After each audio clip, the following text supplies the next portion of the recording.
I've waited too long to make the decision, and now it's time. It's not an uncommon problem for people like me who are starting a new farm or doing something a little bit different run into. You see, in the 10-acre field that I'm standing in, I have subdivided the entire field into roughly 1-acre size paddocks. But on the western end of the field, there's this 2-acre section that I've hesitated to deal with. And last winter and spring, I decided that I'd just graze cows on it and not bring my pigs over here. However, that has not been very productive. Let me show you a little bit more about the problem. For years now, I've raised most of our pigs on a part of the farm that's only 21 acres. That's where I finished out 8 or 10, 12 pigs a year. Until 3 months ago, that's where all our breeder pigs were. A couple years ago, we had some breeding issues with our Mangalitsa boar. Short of a long story, he was not contained by the electric fence, and he bred 12 gilts.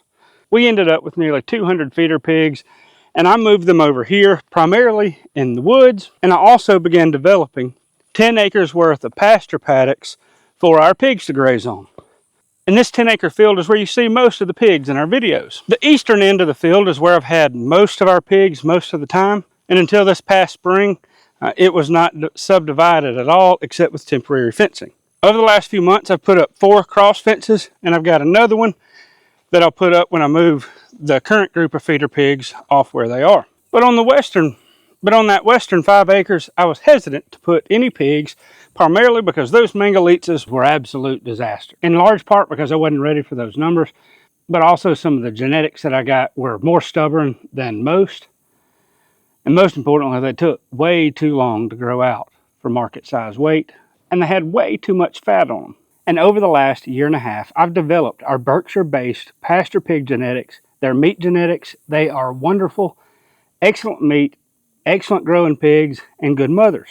But because of the problems with the Mangalitsas, I never wanted to get pigs on the perimeter of our farm. I didn't want to risk having them on the other side of the fence. But it has become abundantly clear that I need to manage this whole part of the farm together and not try to graze that with cows. They weren't very patient getting over there. They didn't stay there very long, and it was just a pain in the neck. So the main issue with this 2-acre western part of the field is that, as you can tell, it butts up right against our neighbor's property. Normally, having our breeder pigs next to a neighbor's property is not that big of a deal, but their house is close by.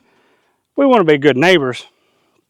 And as you can tell, this electric fence here is built for cows, not pigs. So it'll require adjusting the fence. Another reason it's a problem is you'll see that there are holes in the ground next to the fence. It's mostly where tree stumps and stuff were. Those holes in the ground along the perimeter fence make it more challenging to fence smaller animals like pigs compared to cows. For a cow, if the fence is 18 to 24 inches off the ground, it doesn't make a big difference. But for a pig, instead of being 12 inches off the ground, if it's all of a sudden 18 inches off the ground, that 6 inches can make a huge difference, and smaller pigs can scoot underneath it. Another challenge with this field is it butts up right here against the back of this pond that we had dug last year. Used to, when we dug the pond, we had the back fence pulled up that went all the way across this field. That means that I'll have to make sure that I fence the pigs out of this pond. But fencing the pigs out of the pond leads to the third problem with grazing this field, and that's that there is no shade in it. And the fourth problem with grazing this field with pigs is that the land slopes against the neighbor's property. But the water catches, but it's a little bit lower just as you get to that fence line. And so water collects there, and if water collects there, pigs will wallow. But when our clay soil gets really wet, and any animal, especially pigs, but even cows or others, are tromping around on it, it gets anaerobic. That clay dirt smells pretty poorly. I don't want to mess up the ground any worse than it already is, and of course, we want to be good neighbors as well. Because I want to move the pigs in the next day or two, the first thing that I'm going to do is go on and seed the field that they're in with a crop that I just bought. I'm going to do that, and then we'll set up this paddock here.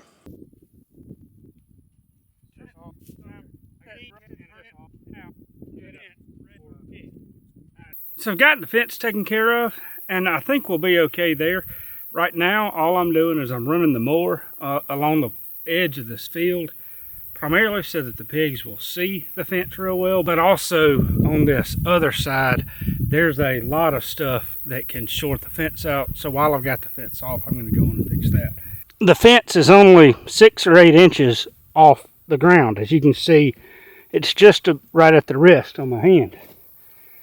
But there's a hole right here, and that's more than twice the distance from the ground. So the way I resolved that to work well with the neighbors and to keep pigs from crossing the fence and many other things, it's much easier to graze this with much larger sized pigs. So I can put the sows over here, even though they're big, even though they'll make more of a mess if it rains, they're going to be less likely to cross the fence, primarily because they're well trained to it. They've been doing it for a year now. So now I'm going to go mow the area where I'm going to put up the temporary fence to keep the pigs out of the pond. And I think I can do a few things with that that'll help out several other problems as well.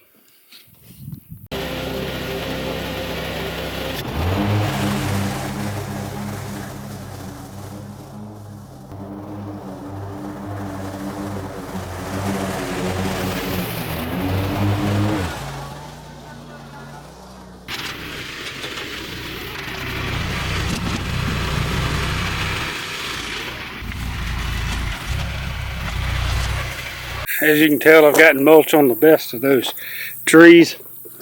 I came through and set up this temporary fence here. As I've dug out a little bit of the wallow here with the tractor, I don't plan on leaving a wallow here. However, and I put the dirt up here and I'll hopefully cover it up later.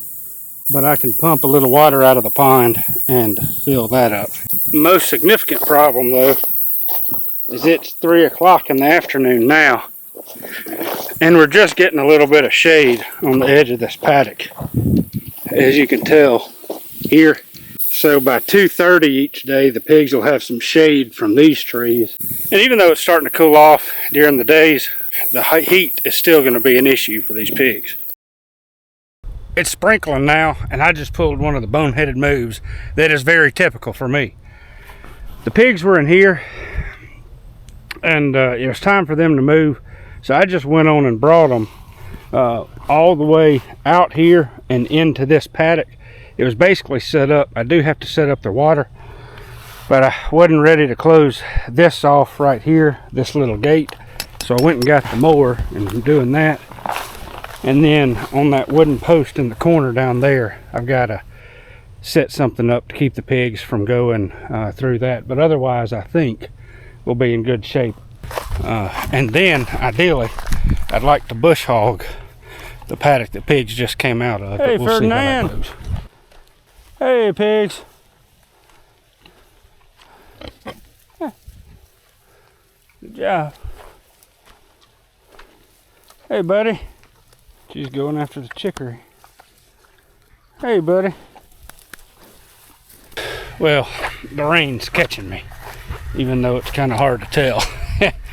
I'm going to go on and move their water and then try to bush hog this.